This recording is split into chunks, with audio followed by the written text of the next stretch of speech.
Assalamualaikum warahmatullahi wabarakatuh. Perkenalkan kami dari kelompok 12 yang beranggotakan 1.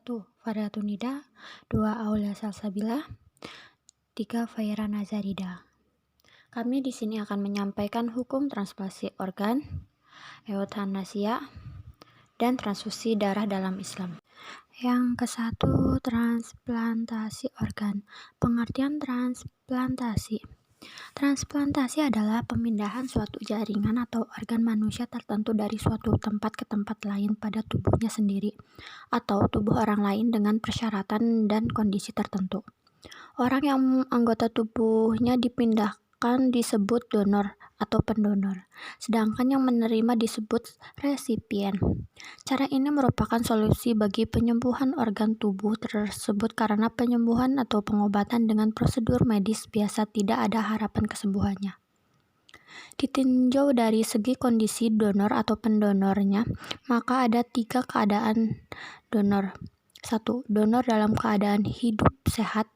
2. Donor dalam keadaan sakit atau koma yang diduga kuat akan meninggal segera. 3. Donor dalam keadaan meninggal. Macam-macam transplantasi. 1. Autotransplantasi, yaitu pemindahan suatu jaringan atau organ ke tempat lain dalam tubuh orang itu sendiri. 2. Homotransplantasi, yaitu pemindahan suatu jaringan atau organ dari tubuh seseorang ke tubuh orang lain. 3. Heterotransplantasi, yaitu pemindahan suatu jaringan atau organ dari satu spesies ke tubuh spesies lainnya. 4. Transplantasi allogenik, yaitu perpindahan dari satu tubuh ke tubuh lain yang sama spesiesnya baik dengan hubungan keluarga atau tanpa hubungan keluarga. 5. Transplantasi sigenik, yaitu perpindahan dari satu tubuh ke tubuh lain yang identik, misalnya pada gambar identik. 6. Transplantasi xenograf, yaitu pemindahan dari suatu tubuh ke tubuh lain yang tidak sama spesiesnya. Transplantasi menurut Islam. Terkait transplantasi organ, terdapat beberapa pendapat antara ulama klasik dan modern.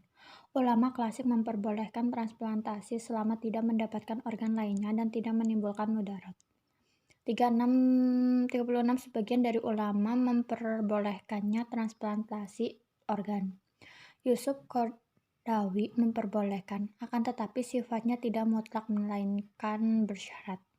Maka dari itu, tidak dibenarkan mendonorkan sebagian tubuh yang akan meninggalkan darah atasnya. Tidak pula mendonorkan organ tubuh yang hanya satu-satunya dalam tubuh seperti hati dan jantung. Mayoritas ulama memperbolehkan transplantasi berdasarkan argumen berikut. A. Transplantasi yang bertujuan perbaikan. Quran Surat An-Nisa ayat 29. Ya ayyuhallazina amanu la ta'kulu amwalakum bainakum bil batili illa an takuna tijaratan antaradim minkum wa la ta'tulu anfusakum innallaha kana bikum rahima. Yang artinya, hai orang-orang yang beriman, janganlah kamu saling memakan harta sesamamu dengan jalan yang batil, kecuali dengan jalan perniagaan yang berlaku dengan suka sama suka di antara kamu, dan janganlah kamu membunuh dirimu. Sesungguhnya Allah adalah Maha Penyayang kepadamu. B. Transplantasi yang didasari pada kedaruratan. Quran Surat Al-An'am ayat 119. Wa malakum alla taqulu mimma zukira smullahi Allahi wa qad fasala lakum ma harrama alaikum illa layudiluna bi ahwaihim bi ghairi inna rabbaka huwa a'lamu bil muhtadin. Yang artinya, mengapa kamu tidak mau memakan atau binatang-binatang yang halal yang disebut nama Allah ketika menyembelihnya, padahal sesungguhnya Allah telah menjelaskan kepada kamu apa yang diharamkannya atasmu, kecuali apa yang terpaksa kamu memakannya. Dan sesungguhnya kebanyakan dari manusia benar-benar hendak menyesatkan orang lain dengan hawa nafsu mereka tanpa pengetahuan. Sungguhnya Tuhanmu dialah yang lebih mengetahui orang-orang yang melampaui batas. C. Transplantasi didasari pada kebutuhan, yaitu dalam surat Al-Maidah ayat 2 yang artinya, dan tolong menolonglah kamu dalam mengerjakan kebajikan dan takwa, dan jangan tolong menolong dalam berbuat dosa dan pelanggaran, dan bertakwalah kamu kepada Allah, sesungguhnya Allah amat berat siksanya. Ada beberapa pula persoalan mengenai transplantasi, diantaranya pertama, transplantasi organ tubuh dalam keadaan sehat. Apabila transplantasi organ diambil dari orang yang hidup dan sehat, maka hukumnya haram, karena perbuatan itu akan memiliki efek bagi yang mendonorkan, seperti mata atau ginjal. Ia akan menghadapi resiko dan mendatangkan bahaya dirinya dalam kebinasan. Pengharaman ini seperti hadis Rasulullah SAW, yang artinya tidak diperbolehkannya bahaya pada diri sendiri dan tidak boleh membahayakan diri orang lain. Hadis riwayat Ibnu Majah. Maka dari itu tidak dibenarkan mendermakan organ tubuh seperti mata, tangan, dan kaki karena menimbulkan daharar yang besar pada diri sendiri. Seseorang harus lebih mengutamakan penjagaan dirinya sendiri daripada menolong orang lain dengan cara mengorbankan dirinya sendiri yang berakibat fatal. Kedua, transplantasi dalam keadaan koma. Hukumnya tetap haram karena ini sama halnya dengan mempercepat kematian pendonor, maka tidak dibenarkan melakukan transplantasi organ. Ketiga, transplantasi dalam keadaan meninggal. Ada beberapa syarat, diantaranya penerima donor dalam keadaan darurat yang dapat mengancam jiwanya dan pencangkokan tidak mengakibatkan penyakit yang lebih gawat. Yang kedua adalah eutanasia. Eutanasia secara bahasa berasal dari bahasa Yunani, eu yang berarti baik, dan thanatos yang berarti kematian. Dalam bahasa Arab dikenal dengan istilah qatlu ar-rahma atau taysir al-maut. Menurut istilah kedokteran, eutanasia berarti tindakan agar kesakitan atau penderitaan yang dialami seseorang yang akan meninggal diperingan. Juga berarti mempercepat kematian seseorang yang ada dalam kesakitan dan penderitaan hebat menjelang kematiannya. Eutanasia dibagi menjadi dua, yaitu eutanasia aktif dan eutanasia pasif. Eutanasia aktif adalah tindakan dokter mempercepat kematian pasien dengan memberikan suntikan ke tubuh pasien. Suntikan diberikan pada saat keadaan penyakit pasien sudah sangat parah atau sudah sampai pada stadium akhir, yang menurut perhitungan medis sudah tidak mungkin lagi sembuh atau bertahan lama. Contohnya adalah, misalnya ada seseorang menderita kanker ganas dengan rasa sakit yang luar biasa, sehingga pasien sering pingsan. Dalam hal ini, dokter yakin yang bersangkutan akan meninggal dunia. Kemudian, dokter memberikan takaran obat dengan dosis tinggi atau overdosis yang sekiranya dapat menghilangkan rasa sakit tetapi menghentikan pernapasannya sekaligus. Yang kedua adalah eutanasia pasif. Eutanasia pasif adalah tindakan dokter menghentikan pengobatan pasien yang menderita sakit keras yang secara medis sudah tidak mungkin lagi disembuhkan. Contohnya adalah, misalkan penderita kanker yang sudah kritis, orang sakit yang sudah dalam keadaan koma, disebabkan benturan pada otak tidak ada harapan untuk sembuh. Atau orang yang terkena paru-paru yang jika tidak diobati maka akan mematikan penderitaan. Dalam kondisi demikian, jika pengobatan terhadapnya dihentikan, akan mempercepat kematian. Menurut Deklarasi Libanon 1981, eutanasia dari sudut kemanusiaan dibenarkan dan merupakan hak bagi pasien yang menderita sakit yang tidak dapat disembuhkan. Namun, dalam praktiknya dokter tidak mudah melakukan eutanasia karena ada dua kendala. Yang pertama adalah dokter terikat dengan kode etik kedokteran bahwa ia dituntut membantu meringankan penderitaan pasien. Tetapi, di sisi lain, dokter menghilangkan nyawa orang lain yang berarti melanggar kode etik kedokteran itu sendiri. Yang kedua adalah tindakan menghilangkan nyawa orang lain merupakan tindak pidana di negara manapun. Eutanasia menurut Islam. Yang pertama adalah eutanasia aktif. Syariah Islam mengharapkan eutanasia aktif karena termasuk dalam kategori pembunuhan sengaja atau al-qatlu al-amad. Walaupun niatnya baik, yaitu meringankan penderitaan pasien, hukumnya tetap haram, walaupun atas permintaan pasien sendiri atau keluarganya. Contoh dalil dalam masalah ini yaitu mengharamkan pembunuhan, baik pembunuhan jiwa orang lain maupun membunuh diri sendiri. Firman Allah Subhanahu wa taala, Quran surat Al-A'nam ayat 151, "Wala taqtulun nafsallati haramallahu illa bilhaq." Dan janganlah kamu membunuh jiwa yang diharapkan Allah untuk membunuhnya, melainkan dengan sesuatu sebab yang benar.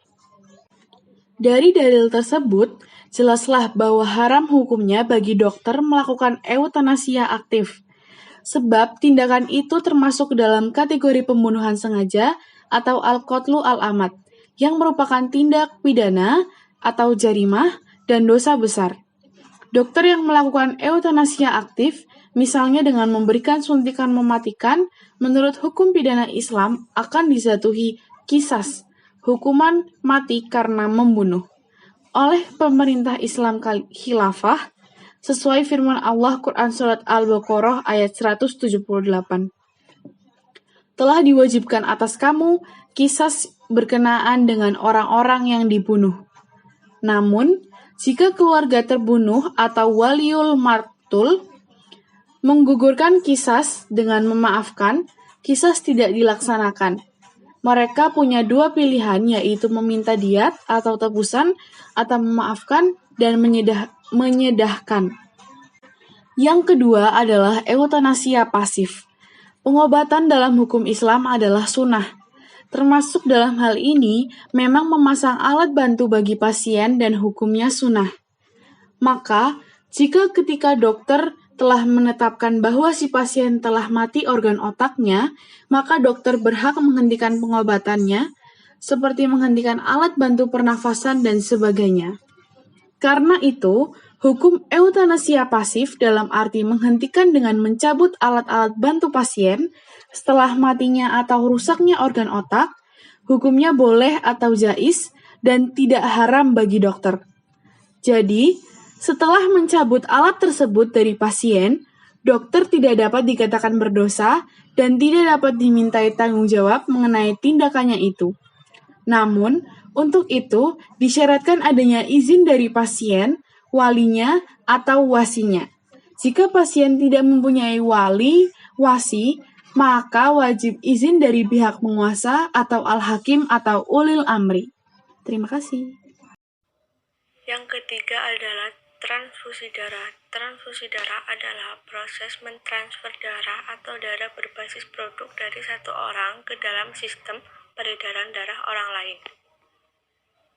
Macam-macam transfusi darah. Yang pertama, transfusi sel darah merah. Istilah ini seringkali diartikan secara luas oleh dokter jika yang dimaksudkan mereka adalah transfusi sel darah merah. Yang kedua, transfusi trombosit dan granulosit. Transfusi trombosit dan granulosit diperlukan bagi penderita trombositopenia yang mengancam jiwa dan neutropenia yang disebabkan karena gagal sumsum tulang. Transfusi darah dapat dikelompokkan menjadi dua jenis, tergantung pada sumber mereka. 1. Transfusi homolog atau transfusi darah yang disimpan menggunakan orang lain. Ini sering disebut allogeneic, bukan homolog.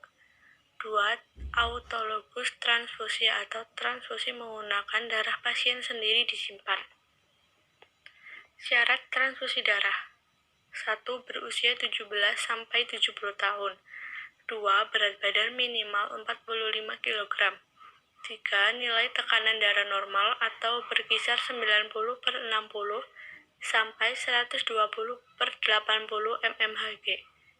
4. Kadar hemoglobin sekitar 12,5 gram per desiliter dan tidak lebih dari 20 gram per desiliter. 5.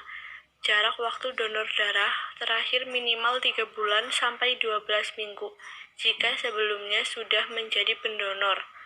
6. Tidak sedang dalam kondisi sakit atau keluhan tertentu seperti lemas atau demam. Dan yang terakhir, bersedia menyumbangkan darah secara sukarela dengan menyetujui informed consent.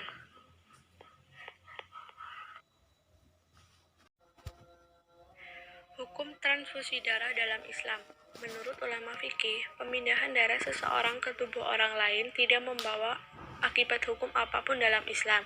Pandangan ulama terdahulu mengenai transfusi darah yakni memanfaatkan anggota badan adalah haram baik dengan cara jual beli ataupun dengan cara lainnya. Barang siapa yang mampu untuk donor darah tanpa mencelakai dirinya, maka hal itu dianjurkan. Menurut Al-Lajnah Ad-Daimah lil Buhut Al-Ilmiyah wal Ifta, hukum asal dalam pengobatan hendaknya menggunakan sesuatu yang diperbolehkan menurut syariat.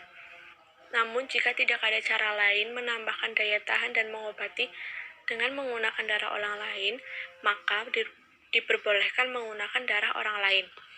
Menurut Ustadz Subki Al-Buhri, hubungan antara pendonor dan resepsien adalah bahwa transfusi darah itu tidak membawa akibat hukum adanya hubungan kemahroman antara pendonor dan resepsien, karena sudah diatur dalam surah An-Nisa ayat 23 yaitu mahram karena adanya hubungan nasab. Contohnya, hubungan antara anak dengan ibunya atau saudara sekandung. Maka transfusi darah tidak mengandung kemahroman. Menurut Ustadz Ahmad, mengenai hukum transfusi darah dari non-muslim yang dimasukkan ke dalam tubuh seorang muslim tentu bukan najis. Tetapi jika kantung darah dibawa untuk sholat, maka hukumnya najis, sehingga hukumnya tetap diperbolehkan. Donor darah pada bulan Ramadan. Menurut Asy-Syaikh Utsaimin, tidak boleh bagi seseorang untuk menyedekahkan darahnya yang sangat banyak dalam keadaan dia sedang berpuasa wajib. Kecuali ada keperluan mendesak, maka diperbolehkan untuk menyedekahkan darahnya. Dengan ini, pendonor berbuka dengan makan dan minum lalu harus mengganti puasa yang ditinggalkan. Sekian presentasi dari kelompok 12, kurang lebihnya mohon maaf yang sebesar-besarnya. Wassalamualaikum warahmatullahi wabarakatuh.